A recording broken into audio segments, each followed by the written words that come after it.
ಭಾಗ 1 ಕಥೆಯೊಂದು ನಾ ಹೇಳುವೆ ನನ್ನ ನಿಜವಾದ ಕತೆ. ಈ ಫೋನ್ ಅಂತಾರಲ್ಲ, ಆ ಫೋನಲ್ಲಿ ತುಂಬ ಜನ ನಮಗೆ ಸಿಗ್ತಾರೆ. ಅದೇ ಥರ ನನಗೂ ಒಬ್ಬಳು ಸಂಗಾತಿ ಸಿಕ್ಕಿದ್ಲು. ಅವಳ ಹೆಸರು ಹೇಳಲ್ಲ, ಅನಾಮಿಕಾ ಅಂತ ಹೇಳ್ತೀನಿ.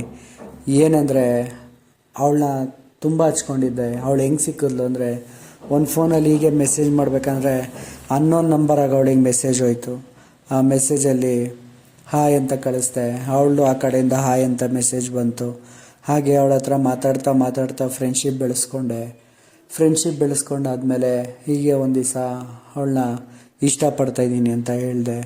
ಆಗ ಅವಳು ನನಗೊಂಚೂರು ಟೈಮ್ ಬೇಕು ಅಂತ ಹೇಳಿದ್ಲು.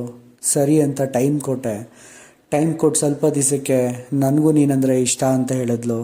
ಎಷ್ಟೋ ದಿವಸದಿಂದ ಅವಳ ಮುಖ ನಾನು ನೋಡಿರಲಿಲ್ಲ. ಪ್ರಪೋಸ್ ಆಗೋವರೆಗೂ ನಾನು ನೋಡಿಲ್ಲ. ಹೀಗೆ ಪ್ರೀತಿ ಬೆಳೀತಾ ಹೋಯಿತು. ಒಂದು ದಿವಸ ಅಂದೆ, ನಾನು ನಿನ್ನ ನೋಡಬೇಕು ಅಂತ. ಸರಿ ಬಾ ಅಂತ ಕರೆದ್ಲು.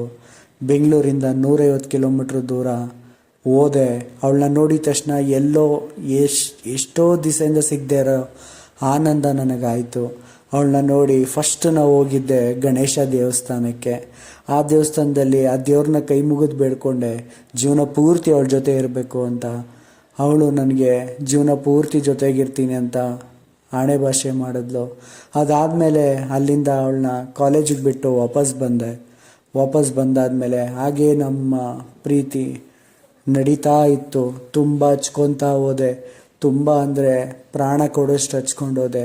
ಹೀಗೆ ಒಂದು ದಿವಸ ಅವ್ರ ಊರಲ್ಲಿ ಯಾವುದೋ ಹಬ್ಬ ಇತ್ತು. ಆ ಹಬ್ಬಕ್ಕೆ ಪಿಂಕ್ ಕಲರ್ ಸ್ಯಾರಿ ತೊಗೊಂಡೋಗಿ ಕೊಟ್ಟೆ. ಹಬ್ಬಕ್ಕೆ ಹಾಕ್ಕೊಂಡಿದ್ಲು. ಅವತ್ತು ಫೋನ್ ಮಾತಾಡಿದೆ. ಆದರೆ ನೆಕ್ಸ್ಟ್ ದಿವಸಕ್ಕೆ ಅವಳಿಗೆ ಎಷ್ಟು ಫೋನ್ ಮಾಡಿದ್ರು ನನಗೆ ರಿಪ್ಲೈ ಬರಲಿಲ್ಲ. ಅದೇನಾಯಿತು ಅಂತ ನನಗೂ ಗೊತ್ತಾಗಲಿಲ್ಲ. ಆದರೂ ನಿಮಗೆ ಮುಂದೆ ಏನಾಯಿತು ಅಂತ ತಿಳ್ಕೊಬೇಕಲ್ವ, ಹೇಳ್ತೀನಿ.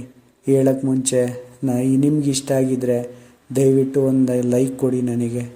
Thank you so much. Next ಭಾಗದಲ್ಲಿ ನಿಮ್ಗೆ ಏನಾಯಿತು ಅಂತ ಹೇಳ್ತೀನಿ. Thank you my friends.